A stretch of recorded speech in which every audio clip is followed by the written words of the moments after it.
All right, everybody, welcome to another episode of the Getting to Club podcast. Today, we're going to talk about discovery and the 5 biggest lies that are being told about discovery today. And here's the deal. Discovery is both the most popular topic in sales and also the least understood. Okay, 80 or 90% of SaaS salespeople think that they're doing discovery right and effectively. 80% of their bosses disagree, though. Okay, if you go ask these two groups of people, the reps and their bosses, how good they are at discovery compared to like other sales organizations, they have very different perspectives. So today I'm going to talk about 5 lies that are causing that kind of incongruity behind how salespeople think they're doing and how their bosses think they're doing, and see if we can close that gap. So here's the first lie. Number 1, the point of discovery is to use what you learn in a demo. Okay, that's actually wrong. That is basic discovery, and it leads to discovery calls that buyers hate, right? Because if that's your mindset, if your mindset is the point of discovery is to gather the information you need to then craft a great demo or presentation or whatever, that means you are doing a selfish act through discovery. You're just gathering information to empower yourself to then present. Okay, the best discovery calls actually create value for the buyer. They walk out of the discovery call better than how they walked in. So I'll give you one simple example. Here at P Club, when we sell our platform to businesses, our first call, we don't even call them discovery calls. That's effectively what they are, but we don't refer to them as discovery calls. We call them skill analysis. Okay, so a buyer comes to us, we run a 30-minute session where we kind of monitor and ask them questions about different skill gaps in their organization. And they frequently tell us that was an insanely, maybe not insanely, but they tell us that was a valuable session because it helped them crystallize their thinking. And so what to do with this is change your mindset about discovery. And is there a way you can create value for your buyer during this discovery process rather than just give you information that's going to, quote unquote, arm yourself to demo later? Okay, big lie number 2. Discovery is about finding a need and filling it. Okay, that's also wrong. This leads to a few surface level discovery questions followed by a feature dump, which is what most discovery calls are. The best salespeople don't uncover a need. They uncover the need behind the need. And I can't tell you how big of a difference that makes. I know we're just using semantics here, but in reality, it shows up very different. Okay, great salespeople ask follow-up questions like, stop me if I'm overstepping, but what's going on in your business that's driving all of this to be a priority to begin with? Okay, that's how they peel back the onion. That's how they uncover the need behind the need, and sometimes the need behind the need behind the need. And that is how they hit pay dirt so consistently compared to their just good or average performing peers. All right, big lie number 3.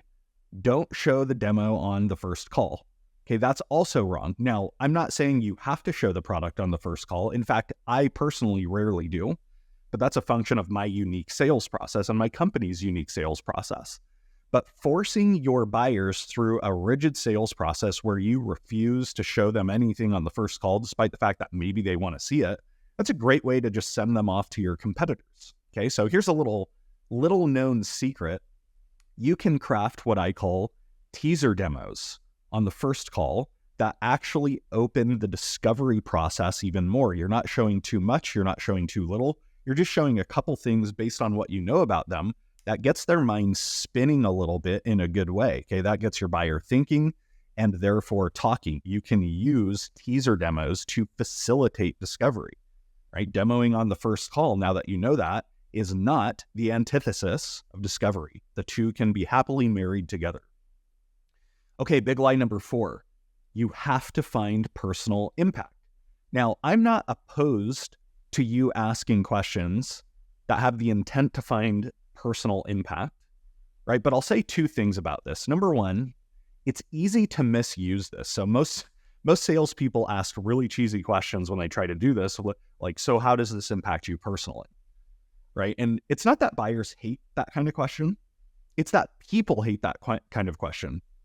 It's a thinly veiled attempt outright manipulation, right? How do you think this impacts you personally? People can see right through that. You're not asking because you care and they know it. You're asking because you want to grind down the pain and they know that. Okay, now here's the second thing I'll say.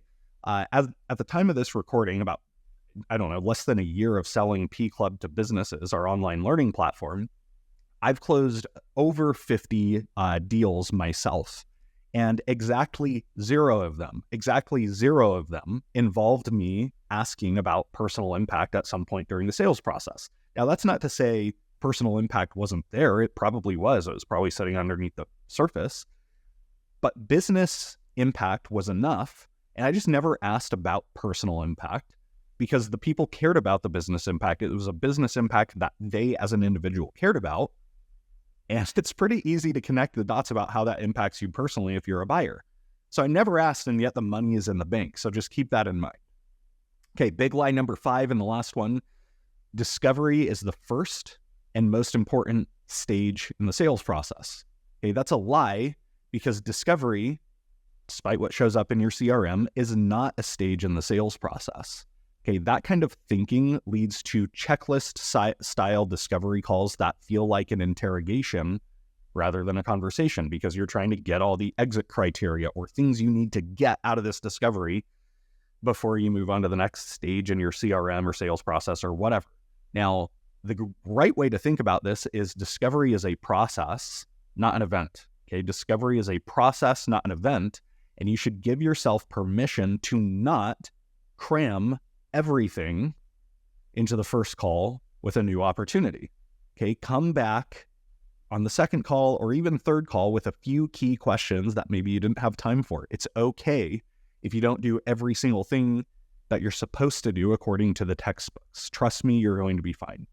So here's the big takeaway. Most salespeople underestimate what great discovery looks like. They know what good discovery looks like, but they don't yet know what great discovery looks like. Good discovery going forward is dead. Great discovery is alive and well, and the superstar salespeople of the future and even today are going to level up their discovery skills to be great. So if you got value from this video, just show the love a little bit by hitting the like button, comment what you got out of this, maybe share it out with your network, and I'll see you in the next episode.